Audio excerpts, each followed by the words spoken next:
आज महाराजा हरि सिंह के नाम पे विलय दिवस में छुट्टी की घोषणा कर दी गई है। कहाँ गई है? क्यों नहीं की? विलय दिवस जिस दिन अक्टूबर में होगा छुट्टी है उस दिन। आपको पक्का लगता है 23 सितंबर को छुट्टी आई?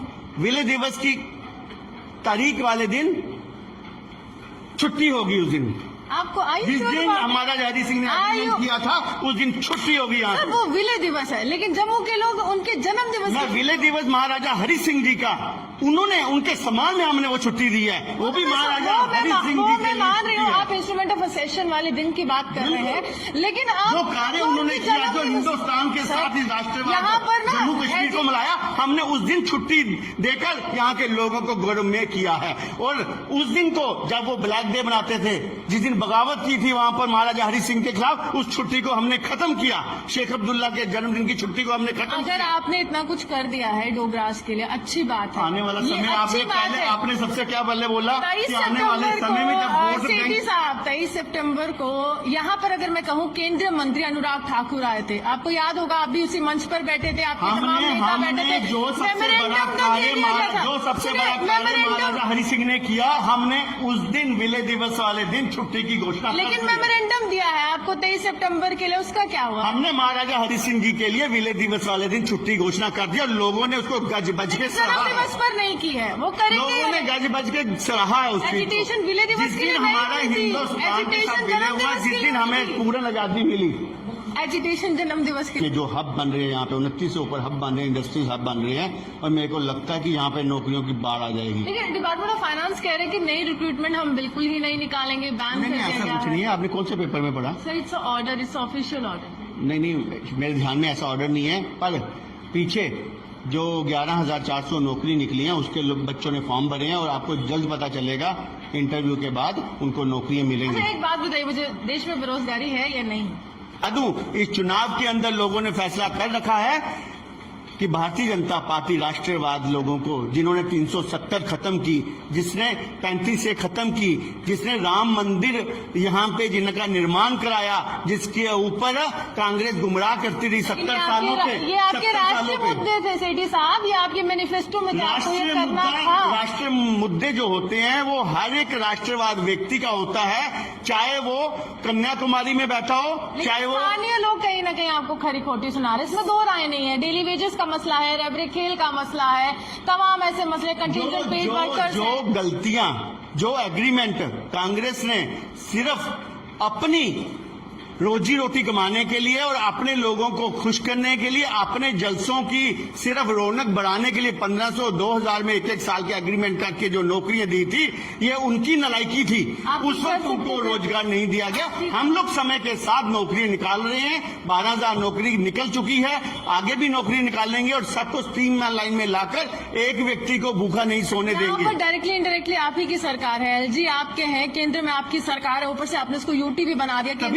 लेकिन विश्वास करती हूँ आपने भी ये तमाम कोरोना काल की संबंधित चीजें गिनाए। अब राहुल गांधी आप पर तंज कस रहे हैं, कह रहे हैं कि आपके 3 गलत फैसले देश को बर्बादी की कगार पर ले गए हैं। पहले उन्होंने डिमोनेटाइजेशन गिनाया, फिर उन्होंने गलत जीडीपी को कहीं ना कहीं बोला कि जो जीडीपी आप गिरा रहे हैं और गलत जीएसटी लगा रहे हैं। अब तीसरा उन्होंने लॉकडाउन भी गिना दिया कि गलत समय पर लगा। अब क्या निशाना साधता है भाजपा पर कि भाजपा को सत्ता की भूख है और जनाब सत्ता के लिए कुछ भी करेंगे, ये विपक्ष का कहना है। लेकिन कहीं ना कहीं भाजपा समय समय पर अपना अस्तित्व जो है हर एक राज्य में चुनाव के जरिए जब प्रचंड बहुमत लेती है वो साबित कर चुकती है।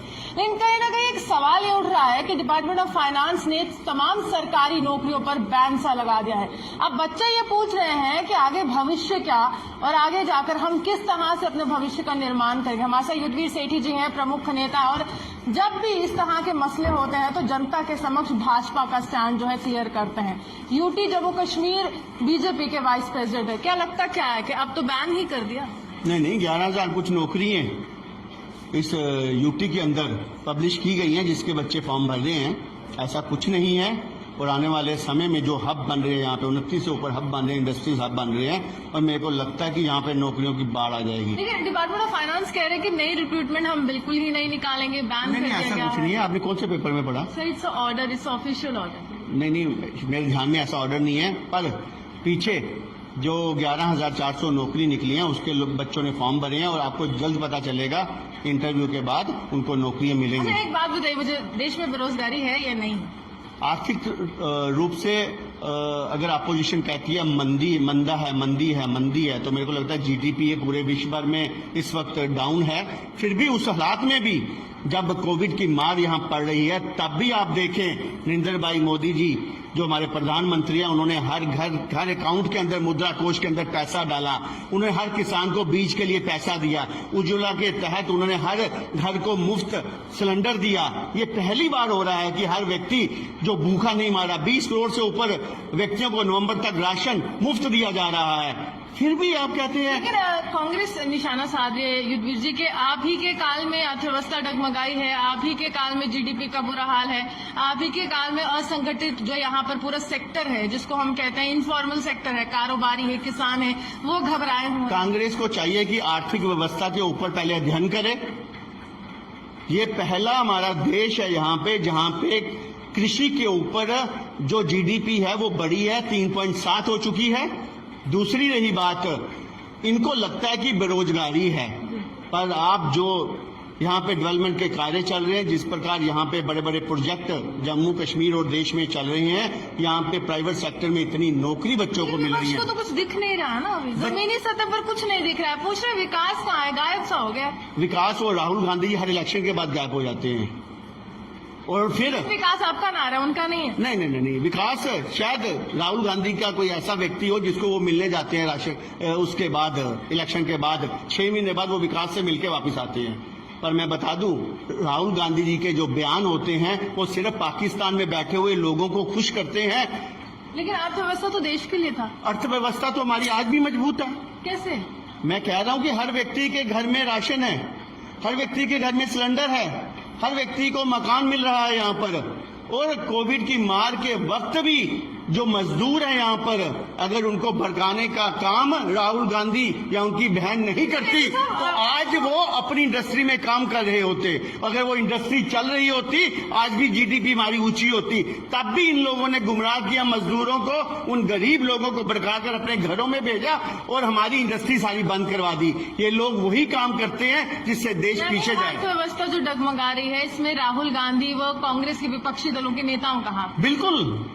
सवाल कांग्रेस से पूछा जाए या सत्ता पक्ष से पूछा जाए? सत्ता पक्ष को कह रही है कि हम लोग तो इस काल में भी हर व्यक्ति को राशन मुहैया करा रहे हैं। इस काल में हम लोगों ने हर अकाउंट के अंदर 500 मिलियन अकाउंट के अंदर हम लोगों ने पैसा डाला है। हम गरीब को कभी पीछे नहीं होने देंगे। गरीबी हटाओ का नारा कांग्रेस ने देते देते गरीबी हटाना शुरू कर दिया था। आपके लिए है ये जो आप कह रहे हैं, कांग्रेस आपके लिए इस्तेमाल कर रही है। नहीं, मैंने क्या बोला, गरीब हटाने का काम 70 सालों में सबसे ज्यादा राज कांग्रेस ने किया। उसने गरीबी हटाते हटाते गरीब ही जमीन से उठाना शुरू कर दिया था। शुक्र है भगवान का कि मोदी जी आकर बैठ गए, नहीं तो भ्रष्टाचार के नाम पे इन्होंने पूरा देश लूट लिया था। कह रहे हैं ये भ्रष्टाचार की सरकार है, आपने ये पूरी तरह से तंज कसा है। लेकिन गरीब की आप बात कर रहे हैं, आपने तमाम योजनाएं गिनाई, मध्यम वर्ग के लिए क्या सर? कारोबारी आज ग्रस्त है, कारोबारी कहीं ना कहीं सोच रहे हैं कि अब जेब में पैसा नहीं है, निवेश कहाँ से करेंगे, सामान कहाँ से आएगा, घर कैसे? आत्मनिर्भर का जो नारा, मूल मंत्र नरेंद्र भाई मोदी जी ने दिया है, इन लोगों ने तो इस देश को ठूठा ठाकर पूरे विश्व भर में पैसा मांगने वाला भिखारी बना दिया था। अब आत्मनिर्भर का जो नारा दिया है, मेक इन इंडिया या make in world class products, इसका मतलब हम लोग अब अपने पैरों पे खड़ा होना शुरू हो चुके हैं। 20 लाख करोड़ का जो पैकेज दिया आत्मनिर्भर भारत के लिए, हम लोग नौकरी मांगने वाले नहीं, अब हमारे युवा नौकरी देने वाले बनेंगे। और तो सर सोशल मीडिया पर मांग ही रहे हैं आप। कैसे मांग रहे हैं जी? कैसे मांग रहे हैं? सोशल मीडिया की कमेंट्स पढ़ लीजिए, कैंपेन से लॉन्च हो गई है। आप अगर इसका कोविड की भी अगर समय में देखें, सबसे ज्यादा मास्क, सबसे ज्यादा सैनिटाइजर, सबसे ज्यादा जो भी मेडिकल इक्विपमेंट है हमारे देश के अंदर बन रहे हैं। और हमारा देश इस 4 महीने के अंदर इतना सशक्त आत्मनिर्भर हो चुका है, ये बाहर भी एक्सपोर्ट करना शुरू हो गया। बात करती हूँ, आपने अभी ये तमाम कोरोना काल की संबंधित चीजें गिनाए। अब राहुल गांधी आप पर तंज कस रहे हैं, कह रहे हैं कि आपके 3 गलत फैसले देश को बर्बादी की कगार पर ले गए हैं। पहले उन्होंने डिमोनेटाइजेशन गिनाया, फिर उन्होंने गलत जीडीपी को कहीं ना कहीं बोला कि जो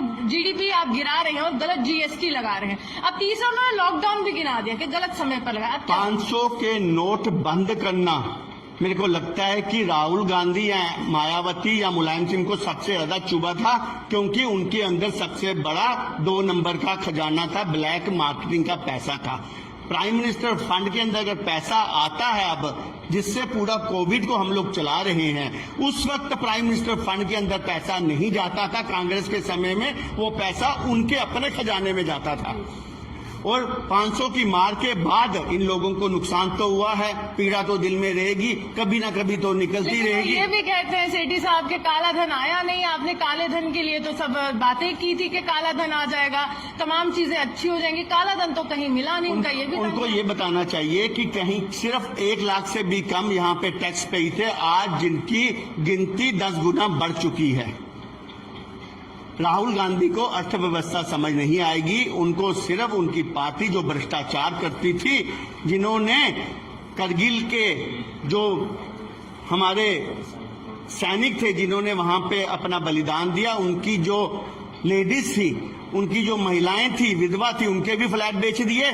कॉमनवेल्थ के अंदर उन्होंने अपने गेम्स का जो पैसा था वो भी बेच दिया इन लोगों ने, हवा पानी और धरती के अंदर कोयला भी बेच दिया इन लोगों ने। इनको सिर्फ भ्रष्टाचार की राजनीति आती है। देश को अपने पैरों पे मजबूत करना, वर्ल्ड क्लास प्रोडक्ट बना के जहां चाइना अपना माल बेचती है, वहां पे आने वाले समय में आप देखना हमारा माल जाएगा वहां पर। इस प्रकार से हमारा देश सशक्त होगा, वो भिखारी नहीं रहेगा, बाहर का माल बंद होगा, हम अपने प्रोडक्ट यहाँ पे यूज करेंगे। आज युद्ध के जो इक्विपमेंट है, बोफोर्स तोप को इन्होंने जिस प्रकार से उसमें से दलाली की थी, आज वो हथियार हमारे यहाँ पर बनने शुरू हो चुके हैं। मेरे हथियार बन रहे। राहुल गांधी कह रहे कि गुलामी की जंजीरों में जकड़ रही है भाजपा तमाम लोगों को। बिल्कुल जकड़ रही है, उनको तो तकलीफ है, उनका कम्युनिस्ट के साथ रिलेशन है, अपना कम्युनिस्ट पार्टी के साथ, और आज कम्युनिस्ट चाइना को मार पड़ रही है। आज जो हिस्से इन्होंने आहिस्ता आहिस्ता चाइना को दे दिए थे, आज हमने वापस ले लिए। आज सबसे ऊपर शिखर पे हम बैठ गए। अतिक्रमण की जो नीति थी वो कांग्रेस की थी, चाइना की नहीं थी, और दोनों संबंधित होकर देश को लूट रहे थे। बिल्कुल बिल्कुल, कम्युनिस्ट की दोस्ती थी चाइना के साथ, और कांग्रेस उसकी दोस्ती का साथ दे रही थी, और आज हम सबसे ऊपर शिखर पे बैठे हैं। आखिरी सवाल, काफी समय ले लिया। अगर चुनाव होते हैं, क्योंकि जहां तक हम देख रहे हैं अपनी पार्टी भी हामी भर रही है कि चुनाव करवाइए जनाब, हम दमखम से आगे आएंगे, भाजपा कितने दमखम से आगे? अगर जम्मू कश्मीर यहाँ तो पिछले 8 महीने में भाजपा ही जमीनी स्तर पे है। अगर आप देखें, कोविड के अंदर किसी ने गरीबों को राशन बांटा, मजबूर लोग थे, उनकी कई मदद की, सैनिटाइजर से, फेस मास्क से, तो सिर्फ भाजपा सड़कों पे खड़ी हुई। आपने कोई पार्टी देखी? आप भी मीडिया के इतने पुराने यहाँ पे हमारे इस वक्त जर्नलिस्ट हैं, आपने देखा किसी पार्टी को सड़क पे आके राशन बांटते हुए? सिर्फ पार्टी हमारी ने बांटा। और मैं बता दूं, इस चुनाव के अंदर लोगों ने फैसला कर रखा है कि भारतीय जनता पार्टी राष्ट्रवाद लोगों को, जिन्होंने 370 खत्म की, जिसने 35 से खत्म की, जिसने राम मंदिर यहाँ पे जिनका निर्माण कराया, जिसके ऊपर कांग्रेस गुमराह करती रही 70 सालों से। ये आपके राष्ट्रीय मुद्दे थे सेठी साहब, ये आपके मैनिफेस्टो में आपको ये करना था। राष्ट्रीय मुद्दे जो होते हैं वो हर एक राष्ट्रवाद व्यक्ति का होता है, चाहे वो कन्याकुमारी में बैठा हो, चाहे वो स्थानीय लोग कहीं ना कहीं आपको खरी खोटी सुना रहे, इसमें 2 राय नहीं है। डेली वेजेस का मसला है, रेवड़ी खेल का मसला है, तमाम ऐसे मसले, कंटीजेंट पेड वर्कर्स, जो गलतियां, जो एग्रीमेंट कांग्रेस ने सिर्फ अपनी रोजी रोटी कमाने के लिए और अपने लोगों को खुश करने के लिए, अपने जलसों की सिर्फ रौनक बढ़ाने के लिए 1500 2000 में एक साल के एग्रीमेंट करके जो नौकरियां दी थी, ये उनकी नलायकी थी। उस वक्त उनको रोजगार नहीं दिया गया। हम लोग समय के साथ नौकरियां निकाल रहे हैं, 12000 नौकरी निकल चुकी है, आगे भी नौकरी निकालेंगे और सबको स्ट्रीम लाइन में लाकर एक व्यक्ति को भूखा नहीं सोने देंगे। डायरेक्टली इनडायरेक्टली आप ही की सरकार है, एलजी आपके हैं, केंद्र में आपकी सरकार है, ऊपर से आपने इसको यूटी भी बना दिया। तभी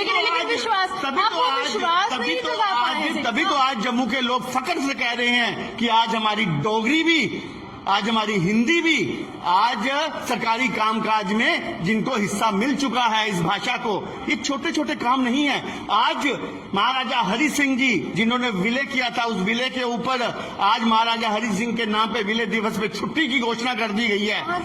क्यों नहीं की? विलय दिवस जिस दिन अक्टूबर में होगा, छुट्टी है उस दिन। आपको पक्का लगता है 23 सितंबर को छुट्टी आई? विलय दिवस की तारीख वाले दिन छुट्टी होगी उस दिन। आपको जिस दिन हमारा हरि सिंह ने agreement किया था उस दिन छुट्टी होगी यहाँ। वो विलय दिवस है, लेकिन जम्मू के लोग उनके जन्म दिवस ना विलय दिवस महाराजा हरि सिंह जी का, उन्होंने उनके सम्मान में हमने वो छुट्टी दी है, वो भी महाराजा हरि सिंह जी मैं मान रही हूँ आप इंस्ट्रूमेंट ऑफ असेशन वाले दिन की बात कर रहे हैं, लेकिन आप जो कार्य उन्होंने किया, जो हिंदुस्तान के साथ यहाँ राष्ट्रवाद पर ना जम्मू कश्मीर को मिलाया, हमने उस दिन छुट्टी देकर यहाँ के लोगों को गौरवमय किया है। और उस दिन को जब वो ब्लैक डे मनाते थे, जिस दिन बगावत की थी वहाँ पर महाराजा हरि सिंह के खिलाफ, उस छुट्टी को हमने खत्म किया। शेख अब्दुल्ला के जन्मदिन की छुट्टी को हमने खत्म अगर किया। आपने इतना कुछ कर दिया है डोगरास के लिए, अच्छी बात है। आने वाला ये समय अच्छी बात है। आपने सबसे क्या पहले बोला 23 कि आने वाले सितंबर समय में जब को वोट सेठी बैंक साहब 23 सितंबर को यहाँ पर अगर मैं कहूँ केंद्रीय मंत्री अनुराग ठाकुर आए थे, आपको याद होगा, आप भी उसी मंच पर बैठे थे, आपके तमाम नेता बैठे थे। जो सबसे बड़ा कार्य महाराजा हरि सिंह ने किया, हमने उस दिन विलय दिवस वाले दिन छुट्टी की घोषणा कर लेकिन दी। मेमोरेंडम दिया है आपको 23 सितंबर के लिए, उसका क्या हुआ? हमने महाराजा हरि सिंह जी के लिए विलय दिवस वाले दिन छुट्टी घोषणा कर दी और लोगों ने उसको गज बज के जन्म सराहा है। दिवस पर नहीं की है, वो करेंगे। लोगों ने गज बज के सराहा है उसकी। एजिटेशन विलय दिवस जिस के लिए दिन नहीं हमारा हुई थी। हिंदुस्तान के साथ एजिटेशन विलय जन्म हुआ, दिवस जिस के दिन लिए हमें पूर्ण आजादी मिली। एजिटेशन जन्म दिवस के लिए हुई थी सेठी साहब, इतना गुस्सा क्यों होता? मैं आपको सच बता रहा हूँ, आप एक चीज आप लोगों को जाके देखें कितने खुश हैं लोग। आप लोगों को तो पता तो करें जाके, महाराजा हरि सिंह की हम संतानें हैं, हमें खुशी है कि हमने उस गौरवमय दिन को ऐतिहासिक दिन बना दिया छुट्टी घोषणा करके। लेकिन जन्म दिवस पर नहीं दी। अगर इस बार कोई एजिटेशन होती है, what's you stand on it sir? अगर 23 सितंबर को एजिटेशन होती, क्योंकि आप देख रहे हैं मेरे को लगता है लोग करेंगे नहीं करेंगे। बाकी मीडिया का क्या रोल रहेगा पता नहीं, पर लोग खुश हैं। लोग खुश हैं। तो ये सेठी साहब से कह रहे कि लोग खुश हैं, हालांकि तमाम जो मुद्दे थे उन पर बात करने की कोशिश की, लेकिन स्पष्ट रूप पर इनको लग रहा है खुशहाली हर तरफ है, क्योंकि भाजपा के केंद्र में सरकार है और जम्मू कश्मीर केंद्र शासित प्रदेश का दर्जा पा चुका है। इसी के साथ कैमरामैन गुलशन कुमार के साथ मैं रूहानी आपसे विदा लेती हूं।